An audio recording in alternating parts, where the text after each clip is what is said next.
The death penalty. The bleeding heart. Pablum pukers think it's cruel and unusual punishment.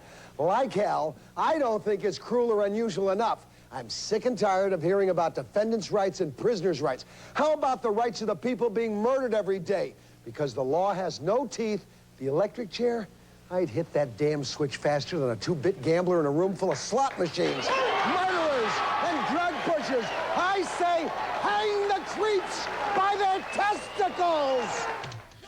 Bill Boggs is the executive producer of the Morton Downey Show. I know you don't believe it, Brian. Well, it's hard for me to believe, Bill. I mean, you're a former talk show host, and I've seen you, and you would never have dreamed of behaving... I did dream of behaving like that. Did you? Not like What are you telling me, you wanted to and couldn't? Yeah, basically. I mean, that's not the way I would perform on television. What is the appeal of your show?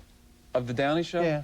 I think that we've seen a generation of really good talk shows. Phil Donahue, Oprah Winfrey, that's good stuff. I think that Morton Downey Jr. is taking that form to the edge and sometimes going over the line. He's not observing the polite rules of behavior. He is showing anger, he's showing emotion, he's going wild sometimes, but he's totally in control. And he's dealing with issues. He is not dealing with a lot of that sensational stuff that you saw in tabloid. Maybe the control is the key point. With us this morning is Tom Goodgame. And Tom is president of Group W television stations. And despite the fact that Downey Show is a moneymaker, you say you won't run it on your programs. That's true. Why not? That's true. Well, it's all punitive to Bill, of course. I mean, that's the first thing. He used to work for you. Let's note that. Bill was host of our talk show at KYW, our NBC affiliate in Philadelphia. No, I think integrity and quality still have a place in this world. And the subject matter that a Morton Downey Show covers, or Oprah Winfrey, I have no objections to Oprah. She maintains control of herself. You don't think Downey does? No, not well. I think he's in control, but I think he doesn't exhibit control on the air. I think that's part of his shtick, if you will. And from my standpoint, I don't think that's the type of thing. I don't think the host should be the show.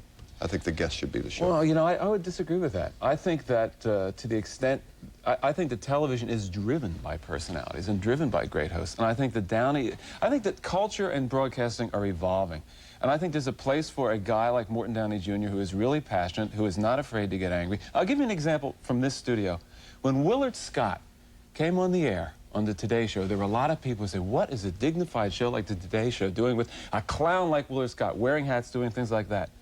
There was a reaction. There was a negative reaction. But wait, now Willard Scott is a part of American culture. I understand that, but it's not the reaction that concerns people. It is instead what you're appealing to. I mean, your critics would say that your popularity is based on the fact that you're appealing to the worst elements of human nature. I totally disagree with that. To jealousy, to anger, to pettiness. No. Well, I think we're dealing with issues. In all I think fairness, we're showing that the audience cares about issues. In all fairness, though, Bill, I think the audience cares about issues. I think we should care about issues. When you did a talk show for us, Westinghouse Broadcasting, you know, you weren't running around the studio raving, saying hang him and order somebody out.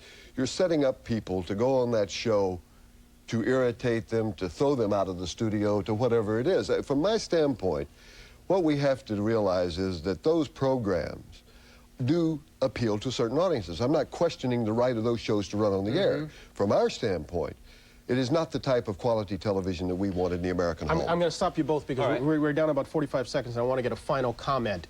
Is this a passing fancy or is this the front of the wave? I think that this is just a couple of new paragraphs in the history of talk on television. I think that there's plenty of room for a personality and a strong-willed character like Downey. If it continues at the pace it is, do you see some federal agency stepping in and saying, hey, boys? I think it's entirely possible. Well, maybe not the CIA. But I see somebody maybe stepping in. What I view this as, to draw another comparison, is the National Enquirer versus the New York Times. There's an audience for both. Our company would prefer to be the New York Times. Tom Goodgame, Bill Boggs. Thank you both, gentlemen. Good seeing you again. Thank you. 8:22. We're going to take a break. This is Today on NBC. Alan Zweibel, original Saturday Night Live writer and Thurber Prize-winning author of The Other Showman, says, "The adventures of Spike the Wonder Dog is so smart, witty, and inventive that I had to keep reminding myself that I didn't write it.